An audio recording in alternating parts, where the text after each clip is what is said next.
Next on this special edition of Currents News. A final farewell for one of the city's finest. A police officer whose dream in life was to make a difference is being laid to rest today. I'm Jessica Easthope with the latest from Midtown Manhattan at first-grade detective Jason Rivera's funeral. Plus, the devastated widow of the fallen officer calls out the city's new district attorney. I know you were tired of these laws, especially the ones from the new DA. I hope he's watching you speak through me right now. You'll hear Dominique Rivera's eulogy in its entirety. I want y'all to hear me, hear my voice, and know that, y'all gonna get through it. And a closer look at who Jason Rivera was and how he touched so many lives in a life that was cut short. I'm Christine Persichetti. This special edition of the news starts right now.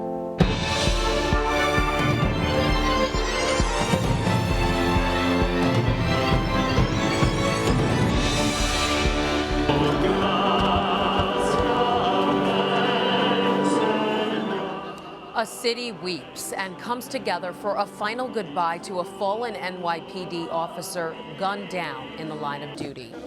Midtown Manhattan coming to a halt as thousands of police officers came to St. Patrick's Cathedral to remember a young policeman gone too soon. At just 22 years old, Jason Rivera was one of two officers shot and killed while responding to a domestic dispute. Our coverage begins with Currents News' Jessica Easthope in Midtown. The funeral mass for police officer Jason Rivera can be heard for blocks here in Midtown Manhattan. Within a week, the city of New York has been shaken by an ambush attack on two young police officers. The shockwaves reverberating across the country and within the NYPD as they lay one of their own, Jason Rivera, to rest. Jason Rivera's end of watch, putting New York City at a standstill. Hundreds said one last goodbye to the 22-year-old whose smile has been seen around the world. The public getting their first glimpse of who Jason Rivera was. My brother was dedication. He was the definition of integrity. During his eulogy, Rivera's older brother Jeffrey spoke of how nothing could stand in the way of Jason's dream of serving and protecting. He was afraid of dogs, but he wasn't afraid to die to wear that uniform. In death, Rivera reached a milestone, being posthumously promoted to detective first grade by Police Commissioner Keyshawn Sewell. Jason rose to every challenge that crossed his path. He was everything the city and the NYPD needed him to be. Rivera was shot and killed 1 week ago while responding to a 911 call. His partner, Officer Wilbert Mora, was also shot and died days later. His wife, Dominique, recounted their final moments together and when she got the worst call of her life. Seeing you in a hospital bed wrapped up in sheets, not hearing you when I was talking to you, broke me. I asked why. Diocese of Brooklyn Bishop Robert Brennan said Rivera has become a symbol of hope for all of New York City and the NYPD. Detective Rivera was a man of great hope and saw his role as giving hope to other people. And Mayor Eric Adams expressing his own hope for the city and putting an end to the violence that took Rivera's life. We will ensure everything within our powers to not lose our family members through this senseless violence. A surge of crime in New York City and the deaths of Rivera and Mora has gun violence front and center. Their final salutes coming far too soon. In Midtown Manhattan, Jessica Easthope, Currents News. More now on Officer Rivera, who is from Inwood. As so many heard during the funeral, Rivera was known for his big heart and smile and his eagerness to help others. It was a big part of who he was, and that was evident from the start. Stay strong, do good in your schools, and trust me, you'll be finished soon. It goes by like that. Slain officer Jason Rivera recorded this speech for students at his former high school just a few years ago, inspiring them to succeed in life. I want y'all to hear me, hear my voice, and know that, y'all gonna get through it. Y'all gonna get through it. You gotta put in the work. Y'all gotta put in 100% effort. Because that's exactly what he did, whether he was raising money for charity as a high schooler or patrolling the streets of the city as a rookie cop. Jason was known for his huge, warm smile and personality, as seen on this video making the rounds on social media. I got my little buzzing on the scene.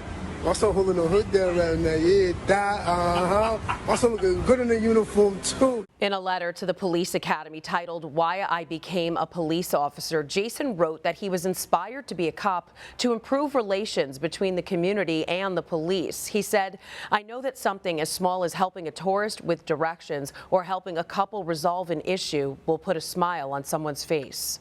After being killed while responding to that domestic dispute, Rivera's wife of only a few months posted this message on Instagram after visiting her husband's locker room, saying, "Fly high, my beautiful angel. Now your soul will spend the rest of my days with me, through me, right beside me. I love you till the end of time." After Officer Rivera died, the president of the Police Benevolent Association made an impassioned plea for all New Yorkers, not just police, to show up at his funeral, and many did. Ahead of the funeral, family and friends of the young cop held a moving memorial Thursday night. The special run in honor of Rivera happening on the Inwood streets that helped to mold the officer. Let's go! Let's go! Let's go! Let's go! Let's go! The tribute was organized by the Dyckman Run Club, where Rivera was a member. The cop joined the club before entering the academy in order to get in shape. Organizers of the run, which was 2 miles long, say this was the best way they could remember the man who they call Tata. We honoring Tata. The only way we know how to do is by running, and we all see right here the running community showing out just respect, honor, integrity, and that's what Tata stood for. And he's an Inwood legend, NYPD legend, and right now we're just gonna commemorate him and respect and everybody unity and love. After the jog, the runners went to Fort Tryon Park, where they lit candles for Rivera and his partner Wilbert Mora, who died on Tuesday. There's a lot more news headed your way. Officer Rivera's heartbroken widow remembers her childhood sweetheart during Friday's funeral mass. All of this seems so unreal, like I'm having one of those nightmares that you never thought you'd had. We'll have Dominique Rivera's moving eulogy in its entirety coming up. And the morning is not over as St. Patrick's Cathedral prepares for yet another wake and funeral, this time for Officer Wilbert Mora, who also died in that attack. Then we're spotlighting parishioners and their parishes in a new Currents News series, Pulse of the Parish. Stay with us. It was a heart-wrenching eulogy. Dominique Rivera, the widow of the fallen NYPD officer Jason Rivera, talked about the love she and her husband shared, including haunting details about the last time she saw him. And that's not all. She also had a powerful message to city leaders. Mrs. Rivera was introduced by NYPD chaplain Monsignor Robert Romano from the Diocese of Brooklyn. I'd now like to invite Jason's wife, Dominique, to please come and speak to us.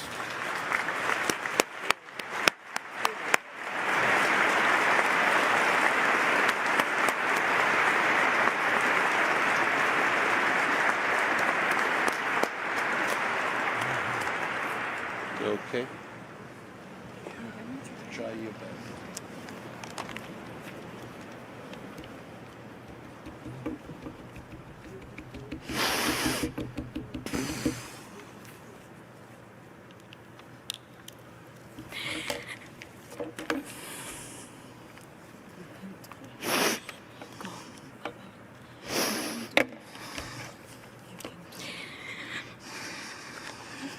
I would say good morning to you all, but in fact, it's the worst morning ever.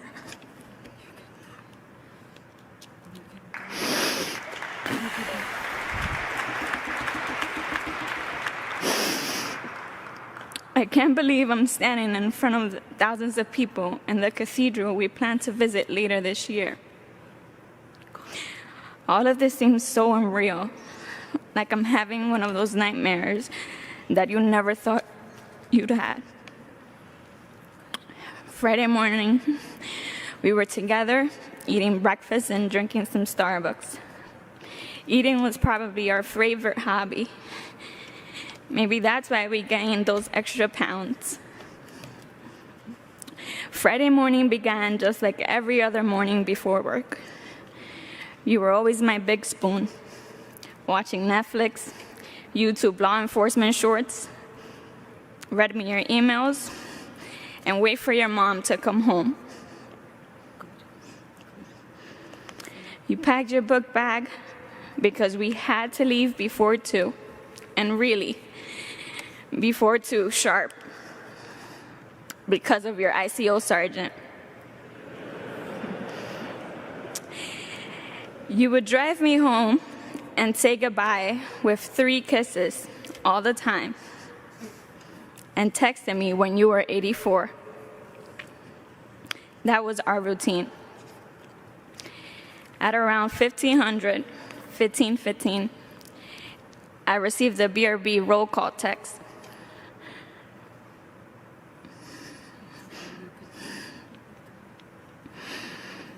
And throughout our day, you told me about your jobs till it was EOT. This Friday was different. We had an argument. You know, it's hard being a cop wife sometimes. It's hard being patient when plans were canceled, or we would go days without seeing each other, or when you had to write a report that would take forever because you had to vouch for so many things. So you did OT. Or when you had a bad day at work because an EDP drove you nuts. But you always reminded me that it was going to be all right. We were going to get through it. This Friday, we were arguing because I didn't want you to use your job phone while we were together. You were so mad that you took your LeBron jersey down, gave me your chain, and put the lotions I gave you for your ashy hands in the bag and said, "Here, take them." We left your apartment, and because I didn't want to continue to argue, I ordered an Uber. You asked me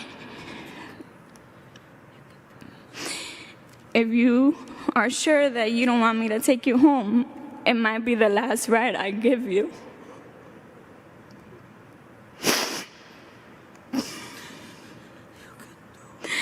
I said no, and that was probably the biggest mistake I ever made.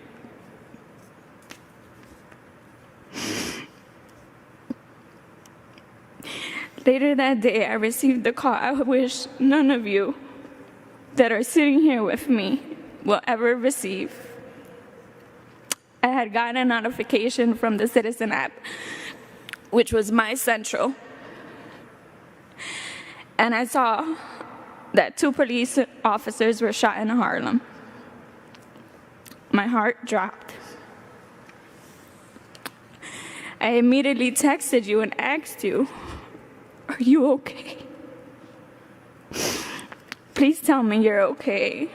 I know that you're mad right now, but just text me you're okay. At least tell me you're busy." I get no response. We used to share locations on Find My iPhone, and when I check yours, I see that you're at Harlem Hospital. I thought maybe you were sitting on a perp, but still, nothing. I called, and then called again, and then called one more time, and this time I felt something wasn't right. I messaged P.O. David and Joe because I knew they were your friends from the 3-2, and I get no response. Then I get a call asking if I'm Jason's wife, and then I had to rush to the hospital. Walking up those steps, seeing everybody staring at me was the scariest moment I've experienced. Nobody was telling me anything.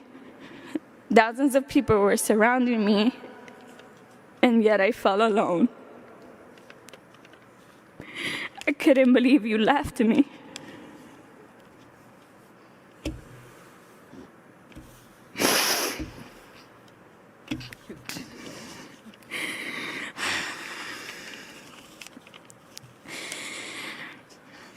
Seeing you in a hospital bed, wrapped up in sheets, not hearing you when I was talking to you, broke me. I asked why. I said to you, wake up, baby. I'm here. The little bit of hope I had that you would come back to life just to say goodbye or say I love you one more time had left. I was lost. I'm still lost.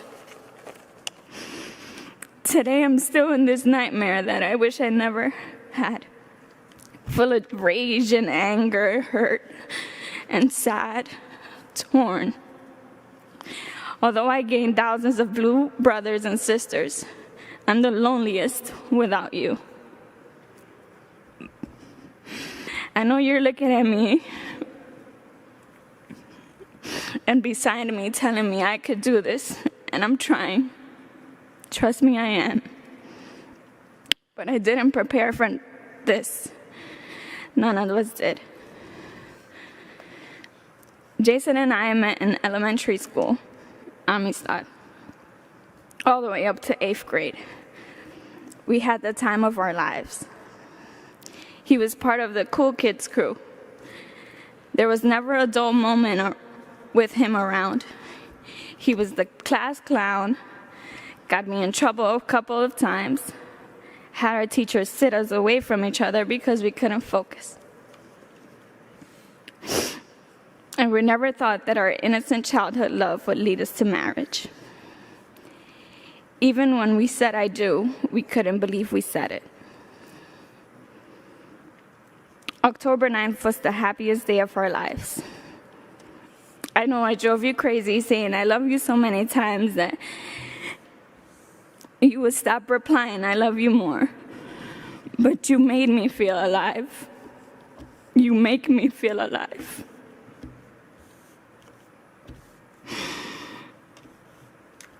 And Jason is so happy right now that all of you are here.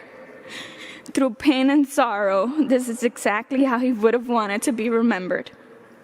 Like a true hero. Or like I used to call him, Big P.O. Rivera. You have the whole nation on gridlock. And although you won't be here anymore, I want you to live through me.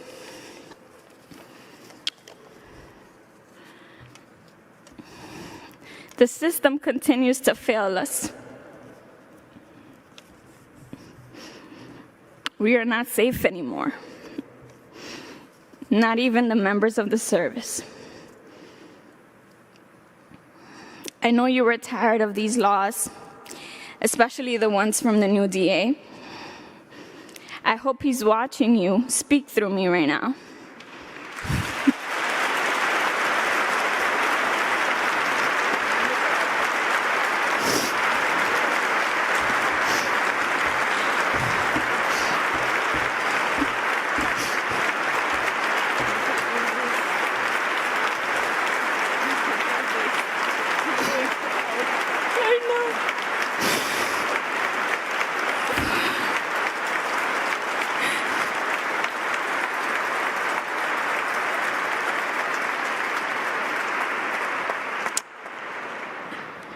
I'm sure all of our blue family is tired too. But I promise, we promise, that your death won't be in vain. I love you to the end of time. We'll take the watch from here.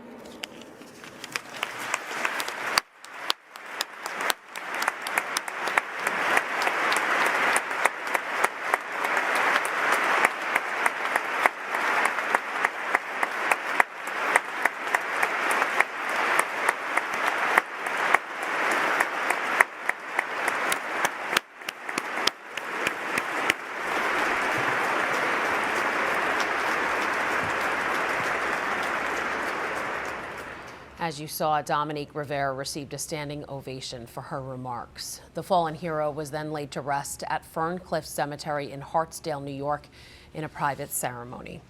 And you can watch Officer Rivera's funeral mass in its entirety online. Go to currentsny.tv, or you can find Currents News on Facebook and YouTube. The wake and funeral mass for Officer Rivera's partner, Wilbert Mora, will also be at St. Patrick's Cathedral. A viewing service will be held on Tuesday, February 1st from 1 to 8 p.m. Mora's funeral mass will take place next Wednesday, February 2nd at 10 a.m.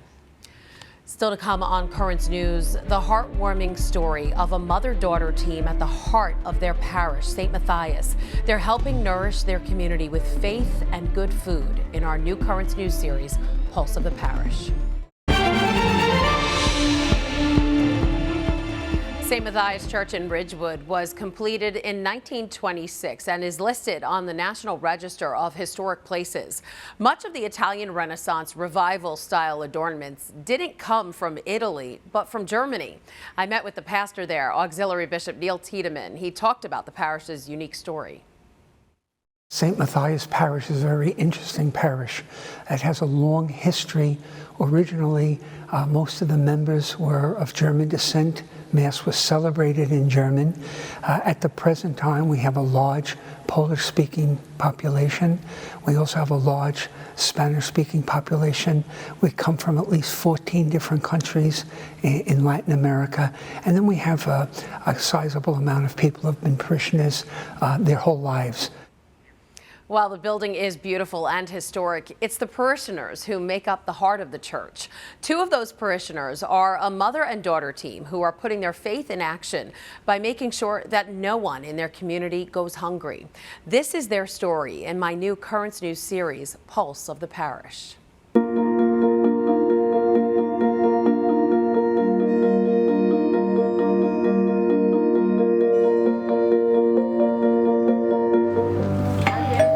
One after another, they come to the food pantry at St. Matthias in Ridgewood, not only to feed their families, but also to nourish their souls through a sense of community. This mother-daughter team, Maritza Chamorro and Lillian Gualpa, runs the food pantry, making sure anyone in need is helped. It's an act of kindness, Maritza says, that is much bigger than herself. Y es la forma en cómo nosotros podemos reproducir ese amor. She does it because she knows the needs of the people, and as God has showed us in his works, helping the ones in need really is a great expression of love. Maritza and Lillian know what it's like to be in need. Maritza lost her job during the pandemic. Bills keep on coming, a lot of tuition bills, all of those things, and without any sort of income, it's very overwhelming and it's very worrying for us. They say organizing this pantry distracts them from their own problems. And every interaction with a community member makes them feel even more grateful to God. Gracias mucho. Que estoy compartiendo. She feels very grateful that she can witness that, how the Catholic Church is always there to help out in this time of great crisis and in need. St. Matthias has been helping the community for years, way before the pandemic struck. There's a lot of canned goods, but there's a lot, you see the chickens down there? Church pastor, Auxiliary Bishop Neil Tiedemann says the food pantry has a working kitchen and used to serve lunch to the homeless, but COVID forced them to shut down the operation and cook up a new plan. So we actually set up a team where we try to figure out what is it that people really need. Everything from canned goods and cereal to fresh vegetables and meat. We try to do it so that everything is all laid out and prepared so that people can come. There's really no lines. Rosa, a longtime parishioner, was unemployed during the height of COVID and struggled to feed her family. Oh no, esto es muy bueno. To be able to have some sort of support, have something to provide her family has been wonderful, and she's very grateful and thankful for the support. This time of crisis teaching an important life lesson to Lillian, who attends St. John's University, something she can't learn in a classroom. Something that my mom has also taught me is that to not wait until into the future, to also, whatever I have now, I should give it out and share it with the others right now. Thank you. Lily was born in Ridgewood and attended St. Matthias Parish School. Even though she'll be graduating from St. John's University next year, she still plans on being right by her mom's side to continue their work. Stay tuned for more Pulse of the Parish stories in the future. And that is Currents News. I'm Christine Persichetti. Before we go, from all of us here at Currents News, our prayers are with the Rivera family and the NYPD. We'll end this newscast with powerful images from Officer Rivera's funeral at St. Patrick's Cathedral as a city in mourning says goodbye.